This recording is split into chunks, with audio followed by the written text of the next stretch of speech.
Kia has been throwing darts at nearly every viable segment in India's automotive market, save for the hatchbacks of course. And most of them have hit the bullseye. With the new Carens Clavis EV, it's taking a sharper aim at family buyers who want the practicality of an MPV without the looming spectre of diesel bans or fuel price inflation. But the question really is, can a compact electric MPV like this do the double duty of being a comfortable highway cruiser and also be the sensible urban family carrier while providing the kind of range that you expect from this body style?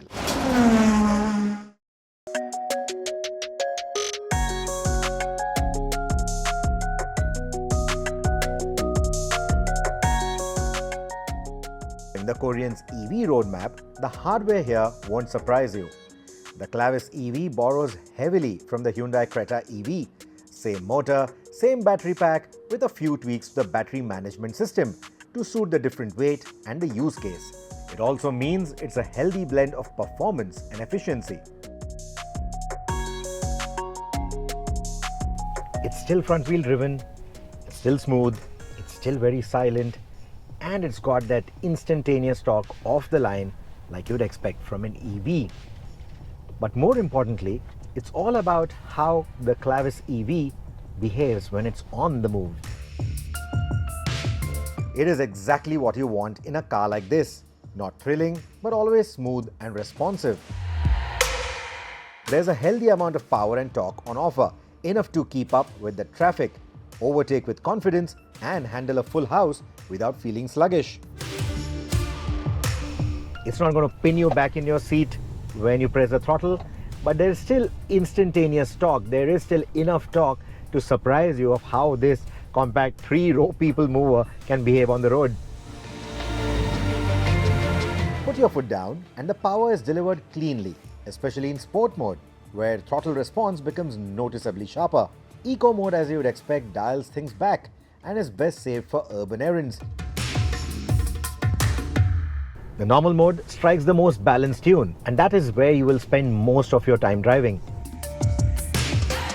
Where the Clavis EV really shines is in how composed it feels. For a tall 3-row MPV, body roll is surprisingly well contained. And a big credit for that goes to the floor-mounted battery pack. The batteries in the floor keep the center of gravity low, and that keeps the car planted when you are driving around bends or even when you are making lane changes, etc. And that also keeps the occupants safely planted as well, especially the ones who battle motion sickness. So travel-hating kids, senior citizens, people with motion sickness, they're all going to secretly thank Kia for it. Ride quality is well judged. There's enough firmness to keep the body in check over bad roads, but not enough to get crashy or uncomfortable. It still irons out speed bumps and rough patches like any good family car should. The steering is conveniently light in most of the driving scenarios. It does weigh up a little bit when you're at highway speeds. It's enough to give you a predictable performance. It's not extremely talkative, it's not extremely communicative, but you're not going to be attacking corners with an MPV like this, and Kia knows that, and that is exactly how the steering has been tuned. Braking is progressive, and the regen system offers multiple levels, letting you adjust how aggressively the car slows down when you lift off.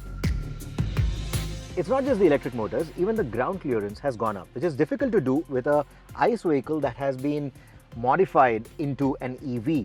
We saw that with the Creta as well. Here also the ground clearance goes up by 5 millimeters, 200 mm total.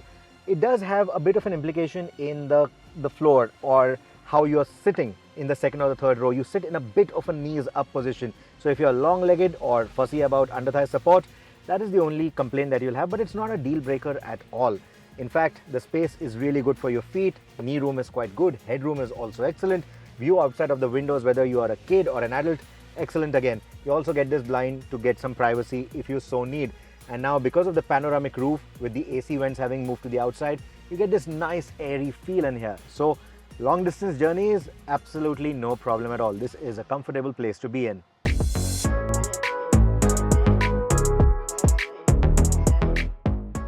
The third row is good enough only for kids. And that's the reason why I did not attempt getting in there. But if you must see me in the third row, do check out our reels on Instagram. Compared to the ICE-powered Clavis, the EV variant brings in a reworked center console with better storage solutions, acknowledging that MPVs are all about clever practicality. Now at the front, to again give it the distinction and a bit of that forward-thinking attitude, they've also added these active flaps. So every time you start the car, you see that they open. So this is essentially to improve the overall cooling efficiency while also maintaining that EV look. So when your car is turned off, they will again close off, prevent rodents from entering, messing up with those high tension wires, etc. And while you're on the move, they'll open and they will aid with the cooling, the aerodynamic efficiency, all those kind of things. There's also an engineered exterior sound that plays at low speeds, so the Clavis doesn't sneak up silently on unsuspecting pedestrians or two-wheeler riders. It's subtle but necessary, especially in urban traffic. Now to go nitpicking. The seats do not have load cells in them, neither for the second row nor for the third. What that means is, it cannot really detect that there is weight on the seat or someone is seated there. And if they don't wear the seat belt, the car is not going to know. It's not going to give you those audible warnings.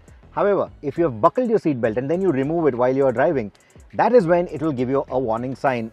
One on the dashboard for the driver's seat belt and one on the little light that you see on top. But it's essentially Kia just skimping out a little bit, not putting that load cell. I'm not happy at this price point. Load cells definitely should have been integrated. We also talked about the slightly knees up position, right? Now Kia loves to give us air filtration systems in their cars, which is a big plus, especially if you are from Delhi. Here, however, they have integrated it at the back of the seat, and with the slightly more knees up position for my height of 5 feet 8, every time I want to get out, my knee hits the air filter and it can get a bit painful. And now for the sticker shock. Rupees 24.49 lakh for the top-end Clavis EV. It's a lot of money for a compact MPV. More importantly, it puts it in dangerous territory, Innova Krista territory. And that's not a comparison you want to have unless you're bringing something really special to the table. Fortunately, the Clavis EV does. It's a lot more car-like to drive compared to the body-on-frame Innova Krista, especially if you're upgrading from a smaller car. This one is going to feel a lot friendlier, a lot easier to drive. It's also got the better cosmopolitan appeal given its features, given all the tech that it packs in. Sure, a lot of those features were sort of held back from the Clavis diesel top-end, and now it makes sense. It was all being reserved for the EV to make this the sweeter deal. And looks like mission accomplished.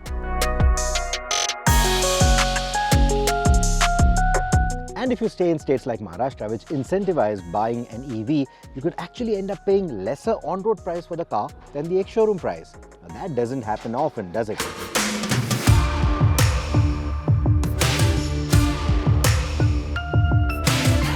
Of course, there is the classic EV question. Can it road trip? Looking at what we've achieved with the Creta EV, I think 300 to 350 kilometers of real-world range should be easily achievable even with the Kia. Something like Bengaluru to Chennai, you may not need a stop at all. You will be able to get there. You will be able to reach Chennai with at least a little bit of charge still left in the batteries. Delhi to Chandigarh, you will need maybe one stop somewhere in between. Mumbai to Goa, you'll probably be on a two-stop strategy. So you will have to plan a little bit better. Maybe your favorite dhabas, your favorite joints, they may not have a charging station yet or a charging station fast enough yet for you to have a quick top-up and continue. But Kia, Hyundai, they are rapidly expanding their fast charging network. So you should be fine. I don't think there will be too much planning involved. I think the only planning that you really need to do is exactly where do you need to take those breaks to ensure that you get the food that you want and the top-up fast enough for your car. That said, Kia and Hyundai's fast charging network is expanding quickly, and most highway routes should be manageable with a little bit of planning. It won't be as carefree as a diesel tank up, but it will also not cost you Rs 6,000 to fill up. This car is not trying to be the next Innova Krista. In fact, it can't even do that with the kind of space it offers. But compared to the Krista, it offers a much friendlier, easier driving experience, especially inside of the city. It's also a lot more feature-rich, just the way its ICE counterpart is. This one just happens to run on electrons, which means it is smoother still, it is quieter still. Sure, it's not cheap, but with the EV subsidies, with the low running costs, with the lower emissions, with that all-rounded package that it is, it all starts to make sense. It all starts to show value. And that's very important for our value-conscious market. What I appreciate even more is that the Clavis EV doesn't try to reinvent anything. It feels just as natural as its ICE counterpart, and there is no steep learning curve to understand the controls or how to drive this EV. Everything feels natural and therefore simple, and hence more accommodating to a larger audience. If your idea of a family car is shifting towards something cleaner, future-proof and easier to live with, the Clavis EV is ready to plug in to your lifestyle.